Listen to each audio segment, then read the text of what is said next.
Okay guys, i-reveal ko po sa inyo sa mga nagtatanong kung yung nasahod ko. I-share ko na po sa inyo yung blessings na natanggap ko kagabi lang. Papakita ko na sa inyo.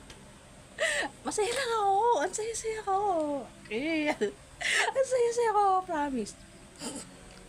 OA. Hindi masaya lang ako kasi sa blessings na natanggap ko. So, marami nga nagtatanong na ganon. So, papakita ko na, 'di ba? Baka sabihin niyo kasi napakasungit ko, 'di ba? Blessings 'yan, 'di ba? Papakita ko na sa'yo. Wait lang. Ito na. Ito na po, papakita ko na sa inyo. Ayan po, nasahod namin. Kagabi, halos mapuno-puno na nga po siya.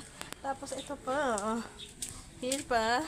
Yan, puno siya. Ito pa. Here. At ito. Bali, 4 na drum. Tapos, isang, ang tawag dito? Basta ito. Isang ganito. Diba? Ang dami. Kaya, blessings talaga siya. Kasi ang daming tubig na nakuha.